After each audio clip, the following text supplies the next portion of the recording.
Тексты песен, сценические наряды, концепции и образы для клипов, хореография – абсолютно весь контент, выпускаемый кей-поп-артистами, обсуждается фанатами в мельчайших подробностях. Фотосессии айдолов не исключение. Идеальные, безупречные, стерильные. Иногда они становятся причиной громких скандалов.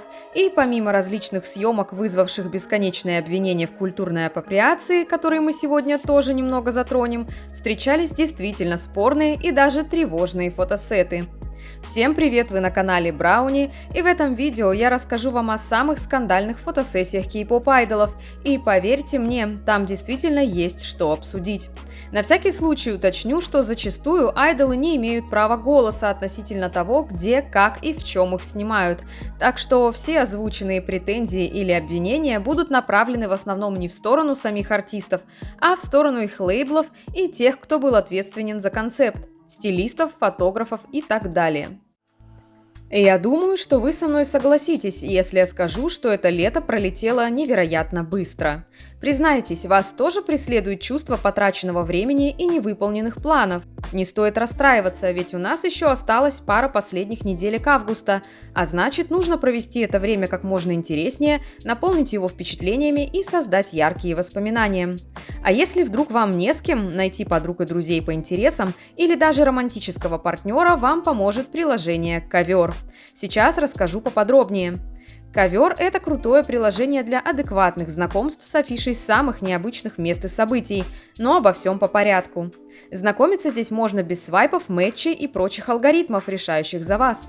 Вместо этого тут очень удобные фильтры анкет по полу, возрасту, городу и интересам, и любому понравившемуся человеку можно написать напрямую, и это очень здорово.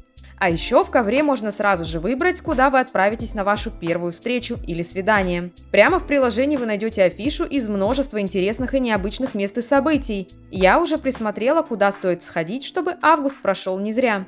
Например, на аутентичную выставку корейской художницы Чи Мин Сон и на необычную экспозицию в старинной лютеранской кирхе. По-моему, звучит великолепно, а с новыми подругами будет еще лучше. Так что, если вам будет не с кем пойти, в Ковре под каждым событием отмечаются те, кто тоже хочет сходить на него. Можно списаться и классно провести время вместе. Если вы не знаете, как провести конец лета, но хотите сделать его незабываемым, ищете чего-то нового, хотите живого общения, скорее скачивайте Ковер по ссылке в описании или QR-коду на экране. Не упускайте возможность, ведь кто знает, может поход на необычную выставку приведет к многолетней дружбе или даже к отношениям мечты. Ну а теперь поехали! Начнем с интересного случая, когда фотосессия вызвала споры и недовольство по неправильной причине. В 2019 году в журнале Dicon появились черно-белые портретные снимки участников группы NCT или Chill. Эта фотосессия привлекла внимание тем, что на снимках не было вообще никакой ретуши. На лицах парней были видны все несовершенства – текстура кожи, поры и шрамы. Многие поклонники отреагировали на эти снимки крайне негативно, обвинив участников группы в том, что у них плохая кожа, на которую неприятно смотреть. Но на самом деле их кожа совершенно нормальная, а эта фотосессия – настоящий алмаз среди отретушированных до скрипа фотографий айдолов, из-за которых у нас с вами формируется неверное представление о том, как вообще выглядит их кожа. Из-за тонны фильтров кей-поп-фанаты начали искренне верить в существование гладкой, светлой и идеальной кожи без пор, какой вообще-то у живых людей, которыми айдолы тоже являются, не бывает. И вот эта отрезвляющая фотосессия NCT или Chill просто напомнила всем о том, что айдолы тоже люди. Лично мне эти фотографии благодаря своей естественности нравились настолько, что я долго хранила их в своей галерее. В настоящее время обвинения в культурной апроприации в сторону айдолов являются, пожалуй, самыми распространенными, и я не хочу мусолить здесь тысячу одинаковых случаев, когда очередной айдол появился на фототизерах с косичками или другими элементами афроамериканской культуры в своем образе. Но парочку примеров для полноты картины мы все-таки обсудим. Сольная певица Сон, наиболее известная как участница группы CLC, столкнулась с серьезными обвинениями в культурной апроприации в 2023 году из-за фотосессии для журнала Harper's Bazaar Сингапур.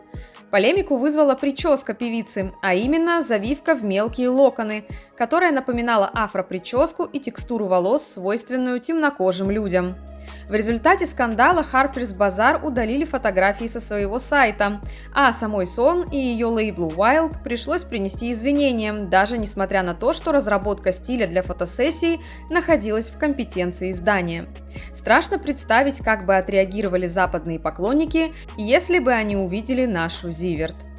Несмотря на просьбы западных фанатов не трогать афроамериканскую культуру и их призывы в стиле «educate yourself», скандалы по поводу культурной апроприации не утихают до сих пор, и кей-поп-артисты продолжают навлекать на себя весьма серьезные обвинения и недовольство западной публики. Вы наверняка уже наслышаны о громком скандале с группой Kiss of Life и обвинениях в сторону участника новой группы All Day Project Тарзана. Но досталось в этом году еще и группе Wavy, и все из-за концепт-фото к их камбэку Big Bands. Я думаю, что слова здесь излишни. Честно говоря, я не особо верю в то, что такие крупные лейблы, как SM, наверняка имеющие целый отдел аналитиков и уже неоднократно сталкивавшиеся с подобными обвинениями, продолжают наступать на одни и те же грабли просто из-за глупости и незнания. Не могу сказать, делают ли они подобное намеренно ради черного пиара, или же им просто наплевать на мнение западной аудитории, к которой корейские лейблы так усиленно тянутся в последние годы. Но на мой личный субъективный взгляд, все эти карикатурные закосы под стиль стереотипных черных гэнгстер-рэперов выглядят крайне комично на азиатских айдолах, учитывая их внешность и стиль жизни. Если вы со мной согласны, напишите об этом в комментариях, я же наверняка не одна так думаю. Существуют концепты куда более спорные и сомнительные, чем заимствование чужой культуры, и сейчас некоторым из вас может стать немного не по себе. Это Ротта, корейский фотограф, который до определенного момента был весьма популярным и востребованным, и работал с большим количеством айдолов. Он известен своими скандальными и довольно сомнительными работами, вдохновленными образом Лолиты, и неоднократно подвергался критике за откровенную сексуализацию невинных и детских образов в фотосессиях девушек. Его модели зачастую представали перед камерой в одежде, напоминающей школьную форму, детскую одежду и белье в двухсмысленных позах и ракурсах, и некоторые его снимки выглядят как что-то малозаконное. Ротта работал с женской группой Дая для создания обложки альбома и рождественской фотосессии, после чего девушки признались, что до самого момента съемки они не знали, с кем им предстоит работать. И эта его фотосессия, пожалуй, самая приемлемая в этом списке. Вот его съемка для певицы и актрисы Дахи в стиле аниме-сериал. Фотосессия группы Stellar, в которой девушки предстают в довольно откровенных образах. Ну и самое некомфортное – фотосессия для уже покойных Солли и Гухары, которая в свое время вызвала шквал критики. Фотография девушек в футболке с принтом нашумевшего детского масла сейчас и вовсе выглядит как какой-то зловещий артефакт. В ответ на обрушившуюся критику Ротта заявил, что Солли сама связалась с ним через соцсети с предложением съемки в подобном стиле и была довольна результатом. И действительно, обе девушки выкладывали фотографии из этой фотосессии на своих страницах в соцсетях, за что также в свое время получили немало критики. Но так или иначе, проявление истинной натуры фотографа не заставило себя долго ждать. В 2018 году девушки, которые в прошлом работали с ним в качестве моделей, обвинили его в домогательствах и даже в изнасиловании во время фотосессии. Его жертвам было по 16-18 лет, и они были начинающими моделями, которых он находил через соцсети. Его фотобуки с участием начинающих моделей хорошо продавались, но известно, что он никогда не платил им за съемки. Девушки признавались, что не торопились предъявлять свои обвинения, так как у фотографа были их снимки весьма откровенного характера, и они боялись, что эти снимки будут опубликованы. В ходе полицейского расследования Ротта категорически отрицал все предъявленные ему обвинения, но затем сменил свои показания, и уже на суде он заявил, что жертва дала ему свое молчаливое согласие, что бы это ни значило. К счастью, убедить суд ему не удалось, и в 2019 году он был приговорен к 8 месяцам тюремного заключения за домогательство. Обвинения в изнасиловании были сняты за недостаточностью улик. После такого громкого скандала Ротта навсегда утратил свою популярность, однако он все еще продолжает заниматься частной съемкой и распространяет свои работы на платных онлайн-платформах. С похожими обвинениями в сексуализации невинности и создании двусмысленных образов неоднократно сталкивалась и скандальная Мин Хи Джин, которая за свою довольно долгую карьеру помимо группы New Jeans успела поработать и с артистами SM Entertainment. На протяжении многих лет она была креативным директором лейбла и создавала концепции для таких групп как Girls' Generation, SHINee, FX, EXO и Red Velvet. Еще в 2012 году Мин Хи Джин столкнулась с критикой из-за фотосессии для альбома «Шерлок» группы SHINee, в которой ее участники предстали в весьма спорных и инфантильных образах. Участникам группы пришлось соблюдать строгую диету в течение 2 недель перед фотосессией, чтобы предстать перед камерой в полуобнаженном виде. Освещение на съемке специально было выстроено так, чтобы скрыть мускулы парней, а рельефные мышцы Джон Хёна, которые не удалось полностью скрыть освещением, были сглажены на этапе ретуши. На одном из интервью Тэмин рассказал, что хотел выглядеть как взрослый, но на той фотосессии его тело больше напоминало тело ребенка. Несмотря на то, что на момент съемки Минхо уже было больше 20 лет, на снимках он выглядел гораздо моложе, а бутылка в его руках напомнила поклонникам детскую бутылочку. После выхода этой спорной фотосессии Мин Хи Джин обвинили в продвижении сётакона, а именно в изображении незрелых мальчиков в неподобающей манере. И, честно говоря, я даже не знаю, что думать по этому поводу. С одной стороны, я за свободу творчества и считаю, что оно может вызывать разные эмоции, в том числе и негативные, быть провокационным и иногда ходить по грани, иначе оно просто превратится в неинтересную, но одобряемую всеми штамповку.